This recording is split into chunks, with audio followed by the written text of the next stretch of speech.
Hi, first graders, it's Miss Angles. Miss Comia. Mrs. Peak. And Dr. Jenkins. And we're back on Epic with a brand new read aloud for you today. Today we are reading the book Skyfishing by Gideon, Sterer, and illustrated by Bernatene. And remember, as we read aloud today, to do your 5-finger retell, the characters, setting, what happened in the beginning, in the middle, and at the end.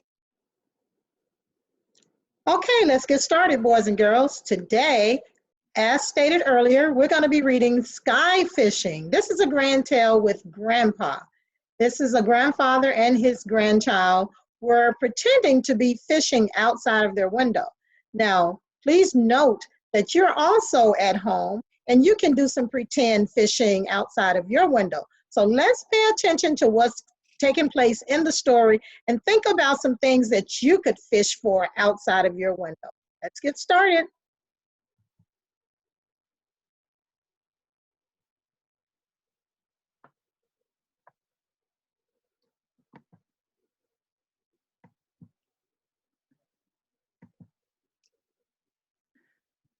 When we picked Grandpa up to come live with us in the city, he brought every one of his fishing poles.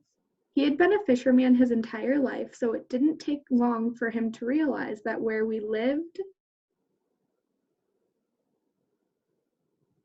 there was nowhere to fish.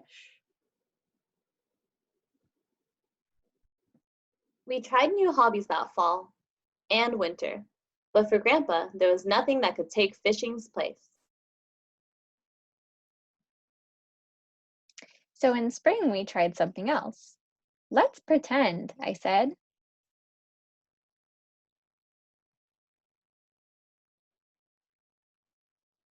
So we did. And for a while, our lines dangled empty. But when the first fish bit, it didn't feel so pretend anymore. And we weren't sure what to do. Reel it in. Grandpa said he'd never seen one before, but there it was, a flying litterfish.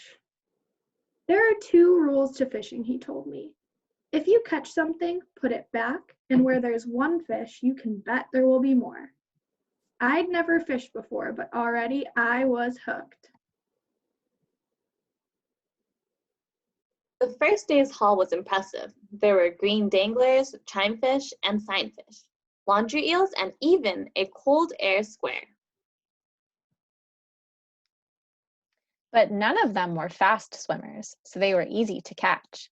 The bigger challenges waited further in the deep and would require patience, practice, and study. Below us, the sidewalk flowed slowly. It was the perfect place to start.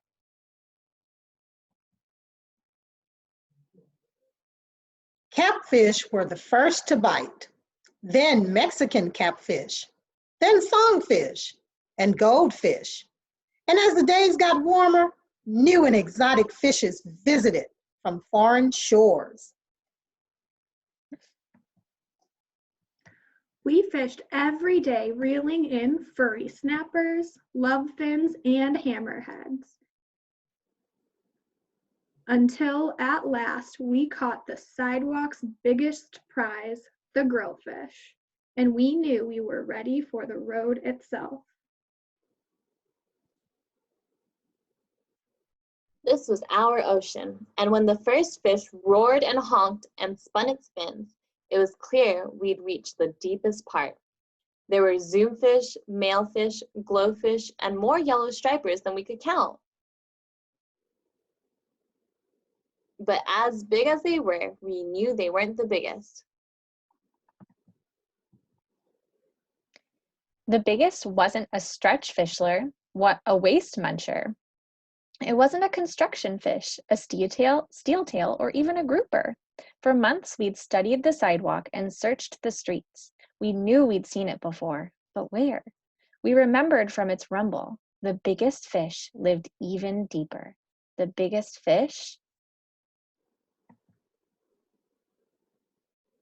lived underground, but you can only hide for so long. So it was no surprise when at last we caught the troublefish. Almost, I said to Grandpa, almost, he said to me. Then in the quiet, we packed our poles. The biggest fish would have to wait, but things could have been worse. Summer meant summer vacation.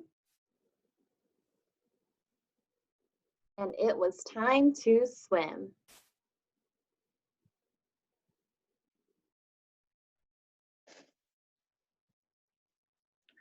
Now, before we go, we want you to think about one thing while you're at home too. We know that Grandpa and his grandchild were fishing out of their window and catching all kinds of fish based on the things that they could see outside. What we want you to do at home is to imagine what type of fish you would see at home and draw it. And share it with us. We'd love for you to share it on Dojo or email or text us a picture so we can see what amazing ideas you come up with. And we cannot wait to hear your new ideas to share with this story and with us. Until next time. Bye. Bye now. Bye.